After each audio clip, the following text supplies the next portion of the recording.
നിങ്ങളുടെ പക്കലുള്ള പഴയ സ്വർണ്ണാഭരണങ്ങൾ പുതിയ BIS 916 ആഭരണങ്ങളാക്കി മാറ്റിയെടുക്കുവാൻ ദുബായ് ഗോൾഡ് ആൻഡ് ഡയമണ്ട്സ് അവതരിപ്പിക്കുന്നു old gold exchange festival. Dubai gold and diamonds, pride of generations. Kuttippuram block പഞ്ചായത്തിൽ വികസന സെമിനാർ സംഘടിപ്പിച്ചു. തിരൂർ നിയോജകമണ്ഡലം MLA കുറുക്കോളി മൊയ്തീൻ ഉദ്ഘാടനം നിർവഹിച്ചു. 2024-25 വാർഷിക പദ്ധതി രൂപീകരണത്തിന്റെ ഭാഗമായാണ് കുറ്റിപ്പുറം ബ്ലോക്ക് പഞ്ചായത്തിൽ വികസന സെമിനാർ നടത്തിയത്.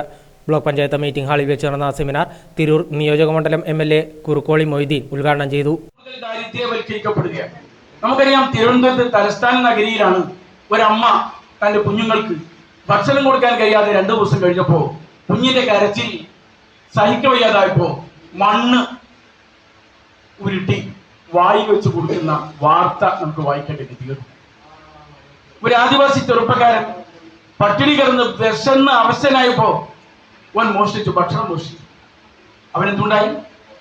അവൻ അടിച്ചു കൊന്നു.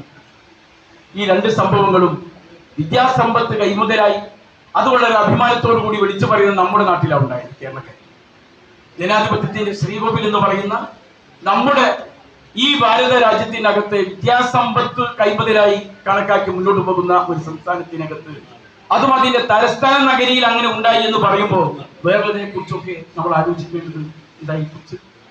അപ്പൊ അതുകൊണ്ട് ഇതിനാണ് പരിഹാരം ഉണ്ടാക്കേണ്ടത്. താഴെ തട്ടിലുള്ള ആളുകളുടെ ജീവിത നിലവാരത്തിൽ എത്തിക്കൊണ്ടുവരാൻ സാധിക്കും. ഒരു ദീർഘദൃഷ്ടിയോടുള്ള കാഴ്ചപ്പാട് നമുക്ക് ഇതിലുണ്ടാവും. യോഗത്തിൽ ബ്ലോക്ക് പഞ്ചായത്ത് പ്രസിഡന്റ് വസീമ വേളേരി അധ്യക്ഷത വഹിച്ചു. വികസന standing committee chairperson Ayisha Chittakath കരട് പദ്ധതികൾ വിശദീകരിച്ചു. ആസൂത്രണ സമിതി ഉപാധ്യക്ഷൻ Moideenkutty, block panchayat vice president PC Abdul Noor, block panchayat standing committee ചെയർപേഴ്സൺമാരായ സാബിറ എടത്തടത്തിൽ, OK സുബൈർ, വിവിധ ഗ്രാമപഞ്ചായത്ത് പ്രസിഡന്റുമാർ, താലൂക്ക് ആശുപത്രി മെഡിക്കൽ ഓഫീസർ ഡോക്ടർ ആലിയാമു തുടങ്ങിയവരും പങ്കെടുത്ത് സംസാരിച്ചു.